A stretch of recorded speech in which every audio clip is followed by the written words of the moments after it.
Yo, what's up, boys? It's Betta-ah here. Are you a softcore Andy noob like me who doesn't even play solo self-found or even hardcore? Do you want the free mystery box for completing the campaign in the Gauntlet? Maybe you're worried about what build will get you through all of it without being shredded? Well, fear not, as I have trial and tested with all of the Gauntlet modifiers on Guardian using Summon Raging Spirits for a mix of good defense and a whole lot of damage to burst down bosses quickly and comfortably. A quick disclaimer, this guide is only for getting through the campaign safely and not to be ultra sweaty or super fast in any way.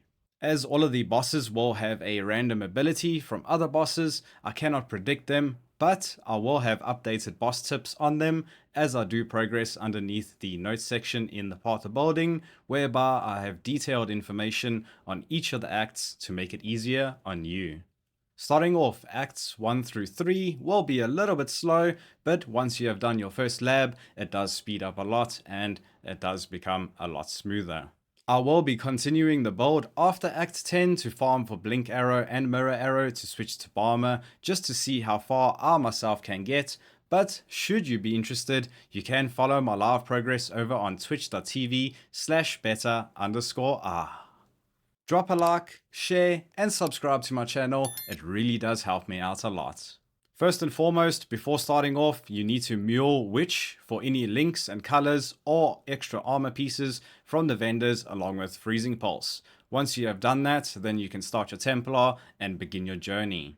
During Act 1, you need to vendor all magic and rare items you find and maybe don't need to be able to buy gear and gems and craft on resistances onto your gear at a later stage and while you progress as well.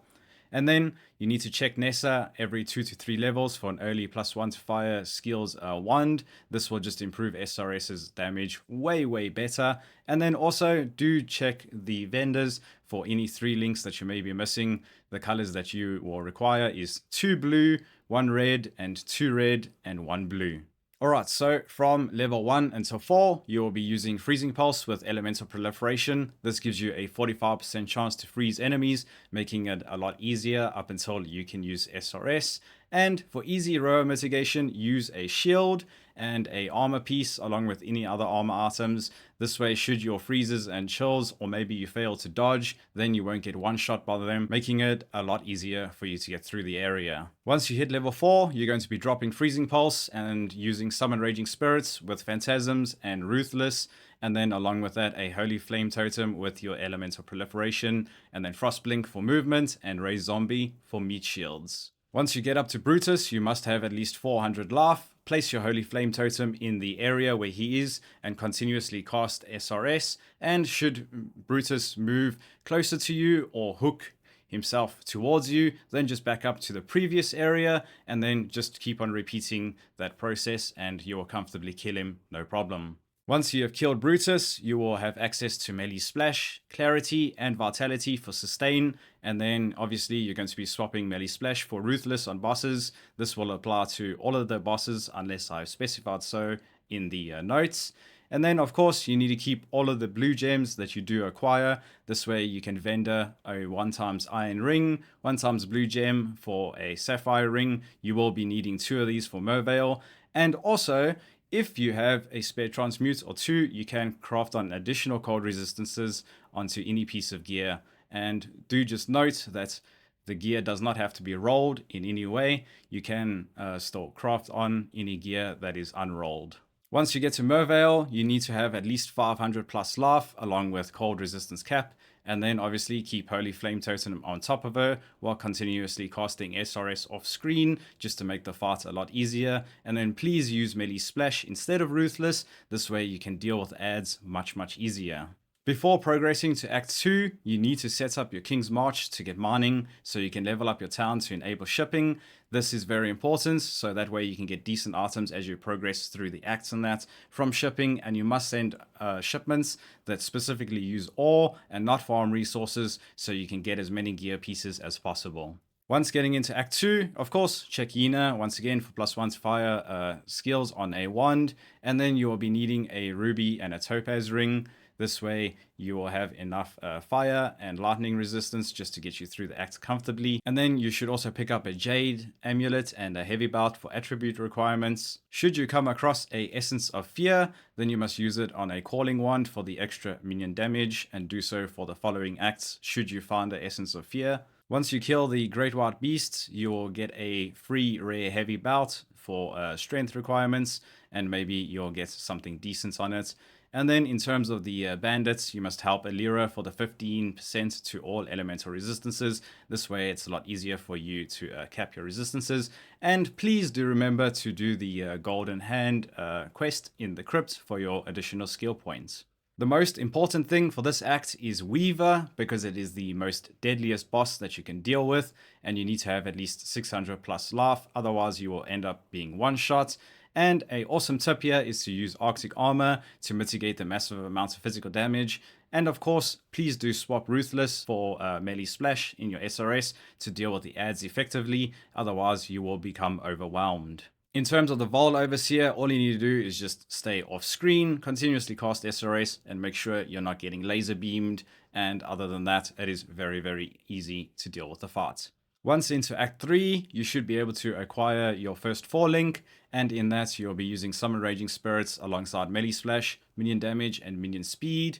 This is so that they are nice and speedy. And then of course Raise Zombie with Feeding Frenzy for the additional attack speed for our minions. And then Cutting Strike just to kill enemies at 10% life or less. And then you'll want to pick up Raise Spectre linked to Meat Shield with a Carnage Chieftain. This way you can easily generate frenzy charges for your minions, making them much more speedy so they can deal much more damage. Once you get to Piety, you must swap Melee Splash for Ruthless and try your very best to avoid her bow stage. Otherwise, stay behind a wall and a pillar. That way you can continuously just cast SrS along with your Flame Totem, making the fight really easy. Obviously, do avoid any other mechanics that do come about. For Dominus, you must have capped lightning and fire resistance with at least 1000 life. This fight is a little bit dodgy at the beginning in that, because our minions do end up dying. So should you need to port out and portal back in, please do feel free to do so in that. And then obviously do abuse the pillar in the middle and any walls in that to stay away from any enemies and or mechanics. Otherwise the fight should go really, really smoothly.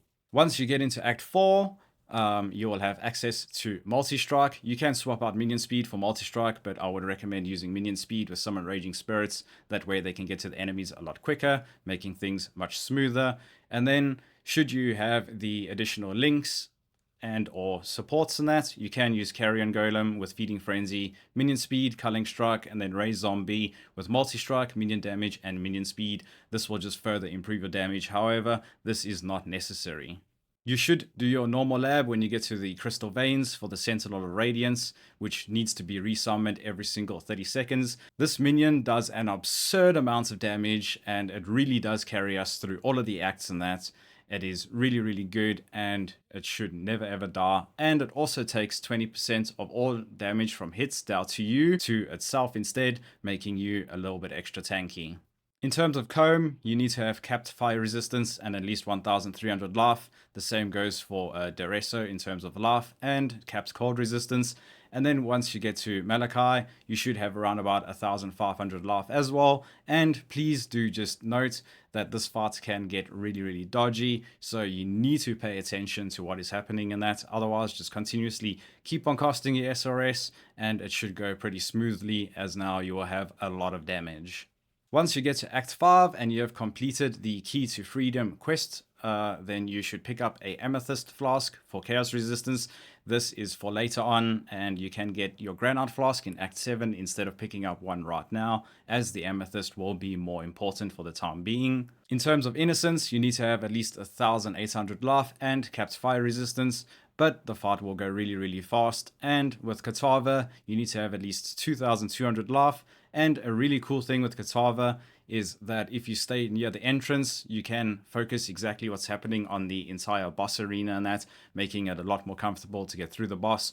Other than that, he should die really, really quickly, should you have all of your minions up and you are paying attention. After defeating Katava and getting into Act 6, you need to ensure that you've got 75% fire, cold, and lightning resistance, and you've crafted on any additional resistances on any open suffixes or even prefixes on gear for the additional life as well. And then for Aberrath, you need to have 2200 life and capped fire resistance, but the fight does go really fast. And then with Brutus and Chevron, at least 2200 life once again with capped lightning resistance. This fight also does go really fast. Just do be warned that Brutus's slams can be really deadly, so you do need to pay attention to those. For the Puppet Mistress, as its chaos damage, you need to use your Amethyst Flask for the chaos resistance and have at least 2200 life once again. And then once you get to Bron King, of course, need to have capped cold resistance, and then swap Ruthless for melee splash. That way you're able to deal with the ads easily. And please do not panic move around during the water phase when it closes in and these small circles start appearing in that. You just need to remain relaxed and just focus where they do pop up in that. That way you can just slightly move your character instead of running around in circles like a headless chicken and panicking. In terms of Act 7, once you finish the Silver Locket quest, then you can grab your Granite Flask now and use that for extra physical mitigation. And then on Meligaro, you need at least 2300 plus life and use your Amethyst Flask just for the additional chaos damage mitigation. And then on Groost, he dies really quickly, but I would recommend 2400 life and using your Granite Flask. The same thing with Gruthcool as well. Also dies really quickly, and do just be careful to not get slammed and just basically stay off screen as much as you can. And then in terms of Arakali, you need to use your Amethyst Flask once again and try and stay on either side of her. That way, as soon as she does a mechanic, you can just quickly Frost Blink to the other side, avoiding all damage. Other than that, all of these bosses will die really quickly, and it should be pretty damn smooth. After killing Arakali, you should probably do your Cruel Lab. However, you can do that in Act 8 should you not be comfortable. That way you can pick up Unwavering Crusade. This gives us access to a massive damage boost, once again making the rest of the acts a lot more simpler because our damage is way higher, so then bosses are less of a menace to deal with. For Act 8 with Dodre, you need at least 2700 life and click the valve to make it less dangerous. But Dodre will die really fast. Other than that, just do avoid the balls. And then for Yugal, you need to stay as far away as possible while avoiding all of the cold balls. And you need to have, once again, at least 2700, maybe 2800 life, and capped cold resistance is very important.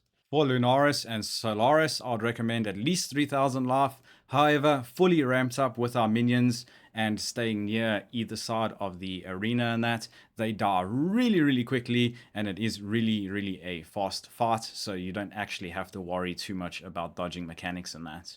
For Act 9, when fighting Shikari, you need at least 3000 life and to use your Granite Flask for in case if you get slammed, because it does do a lot of damage. And then for the Basilisk, you need capped fire resistance while staying off screen in that. And also, should you not be off screen, do not stand still, otherwise you will be petrified and blasted with a lot of fire damage and you will most likely die, so please don't do that. And then for Garakan, use Melee Splash instead of Ruthless just to deal with the ads a lot quicker, and then stay on the side away from the tornadoes and that, otherwise the fight goes really smoothly and quickly. And then for the Depraved Trinity, I'd recommend at least 3400 life and to use your Granite along with your Amethyst Flask during the fight and that, just because it is a pretty dodgy fight. However, once again, because you will have a lot of damage, the fight should go really quickly, making it less stressful on you. In terms of Act 10 with doing Valenta, you need at least 3500 life, and do avoid the bombardment at all costs, as this will do a lot of damage and it is pretty dodgy. However, should you just be running around the arena and that, it will be actually pretty damn easy to avoid the bombardments and it should go really smoothly. Other than that, with Innocence, the same thing, 3500 life, and this fight is very easy, except the only dangerous thing is his projectile that he will fire. But as long as you are nearby, buffing up your minions, ensuring your SrS count is high, it will go really quickly as well once again. Once you hit level 71, you can now do Katava, and please do use Determination for this fight and have at least 3,800 life, maybe even 4,000 should you be a little bit skittish. Other than that, it will be the same as Act 5, even though it is more dangerous, but you can still stand near the entrance and watch out for the degens, slams, and most important, the fire breath. However, should you be afraid of the big fire breath that does come, you can of course just put down a portal out, come back in and sit in grace period, and then further on continue the fight. And then congratulations, you have finished the campaign and got your free mystery box. I wish you luck on your reward. And should you want to continue, please do refer to my live streams on Twitch, where I will be switching to Barma after farming labs for the gems, which will probably be a couple of hours, maybe not unless I'm lucky, but I do want to progress the build further just to see how far I can get with it and maybe even end up killing a boss or something and surprising myself. Alright, and that is it for the guide in that to get through the gauntlet. I hope that this guide does suffice and do you well. And also, once again, I will be live on Twitch every single day, streaming the gauntlet should you need help, or maybe you want to follow along with my progress in that. Other than that, Exiles, should you have enjoyed the video, please do drop a like, maybe share it, and subscribe to my channel if you have not yet. Thanks for watching, Exile, and I'll see you in the next video or live stream.